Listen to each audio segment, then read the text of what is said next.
مصطفیٰ عامر کو دوست ارمغان نے کیوں اور کیسے قتل کیا؟ شریک ملزم شیراز کے دل دہلا دینے والے انکشافات۔ مصطفیٰ کے قتل کی وجہ لڑکی بنی۔ ملزم ارمغان اپنے گھر پر 3 گھنٹے تک مصطفیٰ پر لوہے کی راڈ سے تشدد کرتا رہا۔ نیند بے ہوشی کے بعد منہ پر ٹیپ لگا دی۔ مصطفیٰ کو اس کی گاڑی کے ڈگے میں ڈال دیا۔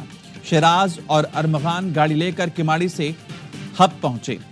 دراجی سے 2 کلومیٹر دور پہاڑی کے قریب گاڑی کی ڈگی کھولی تو مصطفیٰ عامر زندہ تھا۔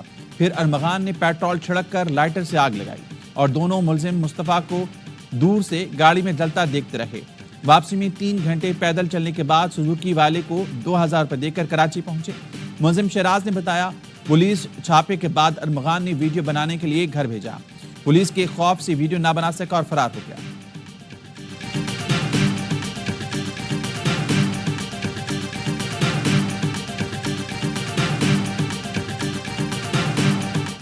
رافع بھائی، میں تھوڑی دیر ارمغان کے گھر جا رہا ہوں، وہی کالے کے، تو ایک کام کرو نا، آپ جم سے فری ہو جاؤ ایک ہی بار، پھر میرے پاس آ جاؤ نا، یا شال بابر لے کر آ جاؤ، جیسے بھی ایزی ہو کر آ جاؤ۔ برو میں بھی اب اپنے حساب سے کھیلوں گا، اب دیکھو ایسا ہے نا تو بس صحیح ہے، ابھی میں بھی ایک طریقے سے کھیلوں گا اس کے ساتھ۔ اب میں اپنے حساب سے کھیلوں گا۔ مقتول مصطفیٰ عامر کی آخری گفتگو AR نیوز کو مل گئی۔ مصطفیٰ نے اپنے دوست سے آخری بار بات کی اور ارمغان کے گھر پہنچنے کا کہا۔ تم جم سے ارمغان کی طرف ہی آ جاؤ، اب میں اپنے حساب سے کھیلوں گا، ایسا ہے تو میں بھی اپنے طریقے سے اس کے ساتھ کھیلوں گا۔ DIG CIA مقدس حیدر نے بتایا، 6 تاریخ کو ارمغان نے مصطفیٰ کو قتل کیا۔ بلوچستان پولیس نے لاش ED کے حوالے کی، جس نے لاوارث سمجھ کر دفنا دیا تھا۔ ڈیفینس سے ارمغان کو گرفتار کیا گیا۔ ارمغان سے مصطفیٰ کا موبائل فون برآمد ہونے پر دوسرے ملزم شیراز کو بھی گرفتار کیا، جس نے قتل اور لاش جلانے کی کہانی بتائی۔ آج لاش کا DNA کیا جائے گا۔ ارمغان کا ریمانڈ مل جاتا تو مزید حقائق بھی معلوم ہوتے۔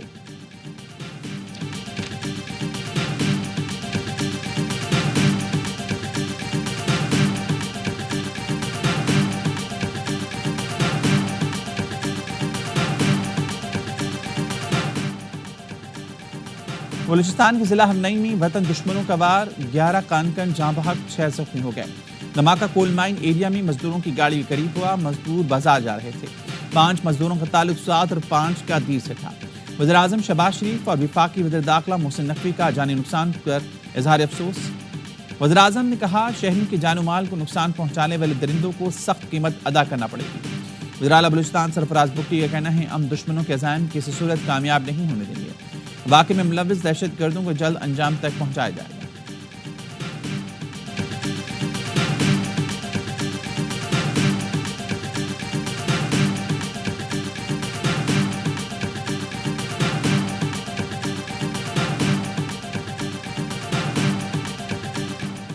بھارت کی ہتھیاروں کی دوڑ، امریکہ سے اربوں ڈالر کا معاہدہ۔ وائٹ ہاؤس میں صدر ٹرمپ اور وزیراعظم مودی کی ملاقات۔ امریکہ کا بھارت کو F-35 طیارے اور اربوں ڈالر کے ہتھیار دینے کا اعلان۔ امریکہ ممبئی حملوں کا ایک مبینہ ملزم بھی نئی دلی کے حوالے کرنے پر تیار۔ ٹرمپ مودی ملاقات سے پہلے وائٹ ہاؤس کے باہر احتجاج کیا گیا۔ سکھوں اور کشمیریوں نے بھارت مظالم کے خلاف نعرے لگائے۔ مودی کو سکھوں پر ظلم کا ذمہ دار قرار دیا۔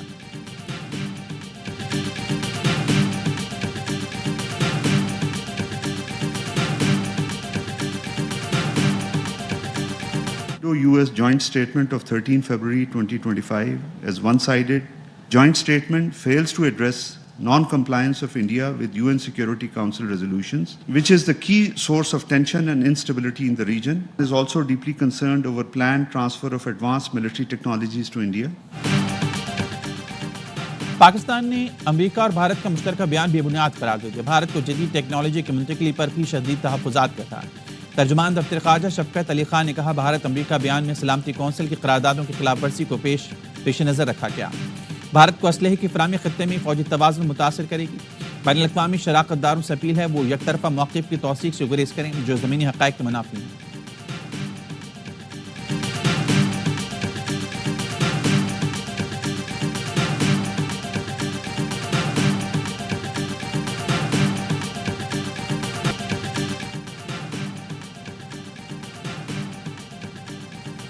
Army chief general Syed Asim Munir اور اعلیٰ حکومتی عہدیداران کا SIFC گرین کارپوریٹ انیشیٹو کا دورہ۔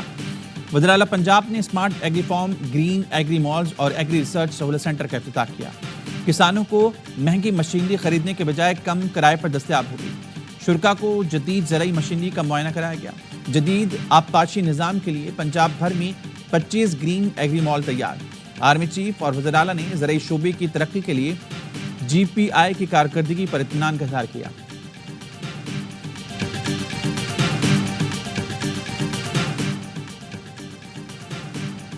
وزیراعظم شہباز شریف سے اقوام متحدہ کے ریزیڈنٹ کوارڈینیٹر محمد یحییٰ کی ملاقات۔ وزیراعظم شہباز شریف کا کہنا تھا موسمیاتی تبدیلی کے اثرات سے نمٹنے کے لیے کلائمیٹ فائنینسنگ اہم جز ہے۔ امید ہے ترقی یافتہ ممالک کے سلسلے میں اپنے وعدے پر پورا اتریں گے۔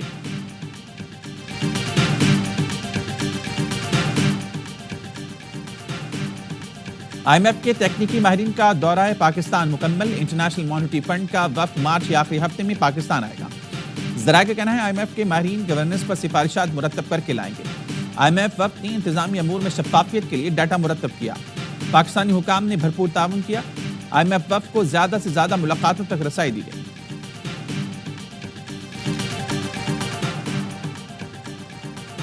محمود خان اچکزئی کی مولانا فضل الرحمان سے ملاقات۔ ملکی سیاسی صورتحال پر گفتگو۔ مولانا کی رہائش گاہ پر ہونے والی ملاقات میں عبدالغفور حیدری، کامران مرتضیٰ اور دیگر رہنما بھی شریک تھے۔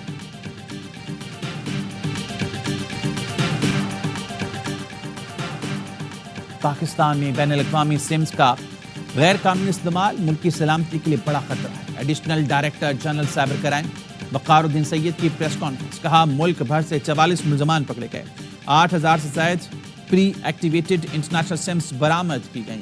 یہ سمز چائلڈ پورنوگرافی، مالیاتی فراڈ اور دہشت گردی میں استعمال ہو رہی ہیں۔ سوشل میڈیا پر لوگوں کو ہراساں کرنے کے واقعات بھی سامنے آ رہے ہیں۔ کرمنلز اپنی شناخت چھپانے کے لیے یو کے اور دیگر ملکوں کے سم استعمال کرتے ہیں۔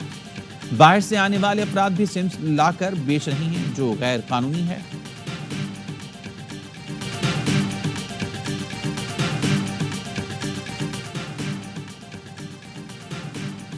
دو روزہ انٹرنیشنل فلسطین کانفرنس آج سے اسلام آباد میں شروع ہوگی۔ پہلے روز کے سیشن کی صدارت اسپیکر قومی اسمبلی ایاز صادق کریں گے۔ مختلف ملکوں کے مندوبین اظہار خیال کریں گے۔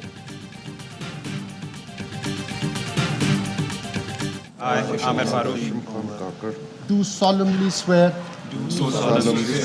that I will bear true faith and allegiance to Pakistan.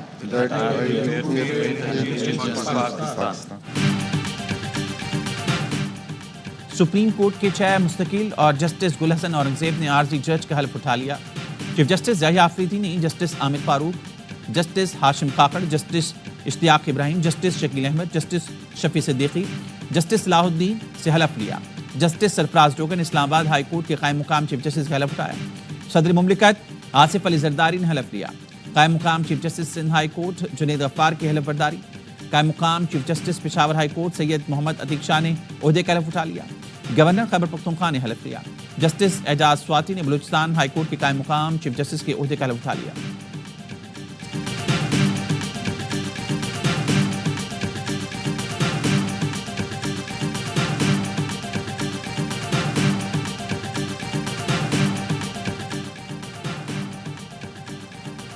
Supreme court میں نئے ججز کے اضافے کے ساتھ سینیورٹی لسٹ اپ ڈیٹ کر دی گئی۔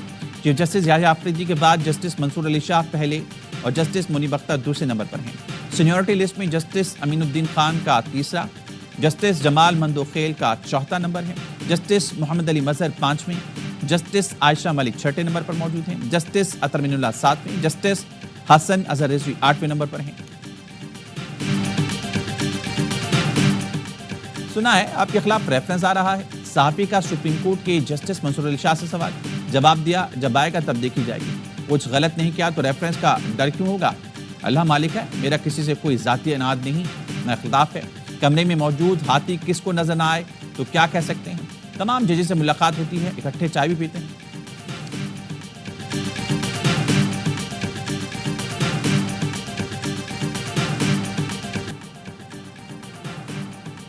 آئی ایم ایف کی ایک اور شرط پر عمل درآمد، ایف پی آر سے اہم اختیارات واپس، ٹیکس پالیسی سازی اور ٹیکس وصولی کو الگ الگ کر دیا گیا۔ وزارت خزانے میں ٹیکس پالیسی آفس قائم، ٹیکس پالیسی آفس وزیر خزانہ اور ریونیو کو رپورٹ کرے گا۔ ٹیکس پالیسی آفس حکومتی اصلاحاتی ایجنڈا بنانے پر کام کرے گا۔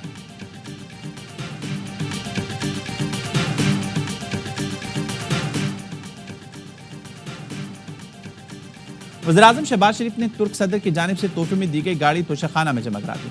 ترک صدر طیب اردگان نے وزیراعظم شہباز شریف کو تحفے میں ایک گاڑی دی تھی. ترک صدر طیب اردگان دورہ پاکستان مکمل کر کے گزشتہ روز واپس گئے تھے.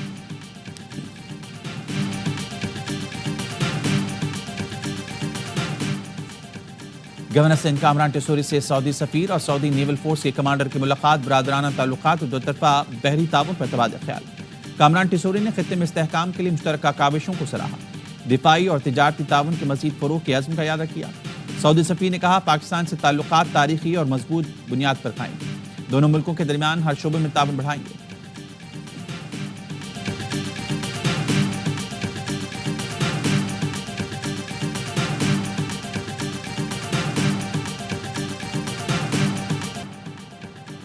کراچی میں ہیوی ٹریفک سے متعلق دفعہ 144 نافذ. کمشنر کراچی آفس سے نوٹیفیکیشن جاری. شہر میں ہیوی ٹریفک کی نقل و حرکت منظم کی جائے گی. رات 10 سے صبح 6 کے سوا ڈمپر چلانے پر پابندی ہوگی. تعمیراتی سامان کی ترسیل کے لیے مقرر روٹ اختیار کرنا ہوگا. اطلاق 2 ماہ کے لیے ہوگا. پانی، ادویات، لیکوڈ گیس کی گاڑیاں پابندی سے مستثنیٰ.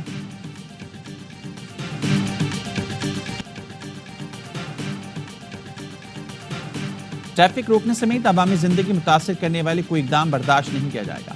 مسائل کو سیاسی رنگ دینے سے گریز کریں. وزیر داخلہ سندھ ضیاء النجار کی ٹرانسپورٹرز کے وفد سے گفتگو. سینئر صوبائی وزیر شرجیل میمن نے کہا بھاری گاڑیوں کے لیے رجسٹریشن اور فٹنس سرٹیفکیٹ حاصل کرنا ضروری ہے.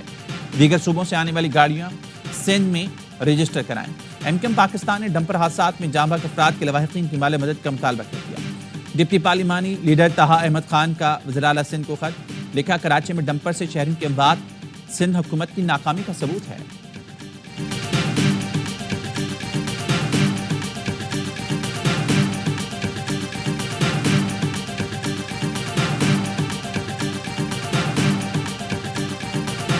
لوگ آتے ہیں دھرنا دیتے ہیں. پوری میڈیا 500 DSNGs کے ساتھ پہنچ جاتی ہے. وہ کہتے ہیں ہم تو جی سپر سٹار ہو گئے. قانون توڑنے والوں کو گلوریفائی نہ کریں. ہاں آپ ضرور وہ پوائنٹ آؤٹ کریں جو ایشو ہے. اس طریقے سے آفاق احمد کو اریسٹ کیا گیا, باقی کرمنلز کو بھی ایسے اریسٹ کرنا چاہیے جو اشتعال پھیلائیں گے. اسی طریقے سے آفاق احمد کی طرح اشتعال پھیلانے والوں کو پکڑنا چاہیے. وزیر اعلیٰ سندھ کہتے ہیں لوگ دھرنا دیتے ہیں تو میڈیا کوریج کے لیے پہنچ جاتا ہے. دھرنا دینے والے خود کو سپر سٹار سمجھ لیتے ہیں. وزیر اعلیٰ نے کراچی کے پہلے جدید تھانے کا افتتاح کر دیا. بولے سندھ بھر میں 33 پولیس اسٹیشن کو جدید بنایا جا رہا ہے. 8 کراچی میں ہوں گے. کوئی بھی شہری پولیس سے خوفزدہ نہ ہو. پولیس کو جدید سہولتیں دینے کا مقصد عوام کی خدمت کرنا ہے.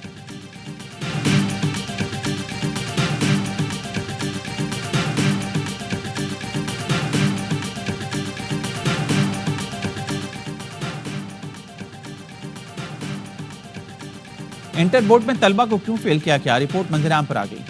امیر جماعت اسلامی کراچی منم ظفر کا مطالبہ کہ رپورٹ منظر عام پر لائی جائے. بولے اسکروٹنی کے نام پر 2 ماہ گزار دیے لیکن رپورٹ سامنے نہیں لائی جا رہی. پیپلز پارٹی کے سندھ حکومت کراچی کے نوجوانوں کو مایوسی کی جانب دھکیل رہی ہے. ہمارا مطالبہ ہے تعلیم دشمنوں کو بے نقاب کیا جائے. ملیر میں ٹاؤن انتظامیہ کی جانب سے پھولوں کی نمائش, شہریوں کی بڑی تعداد دیکھنے آئی. امیر جماعت اسلامی کراچی منم ظفر مہمان خصوصی تھے.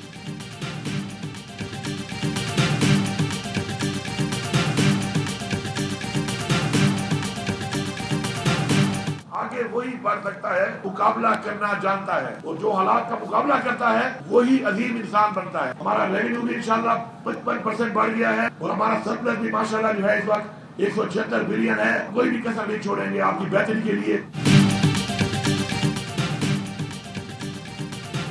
آگے سے وہ بڑھتا ہے جو حالات سے لڑ سکے. وزیر اعلیٰ KP علیمین گنڈاپور کا اسپورٹس گالا کی افتتاحی تقریب سے خطاب. کہا صوبے کے عوام کی بھرپور خدمت کریں گے. آڈیو لیکس کیس میں علیمین گنڈاپور کے وارنٹ گرفتاری برقرار.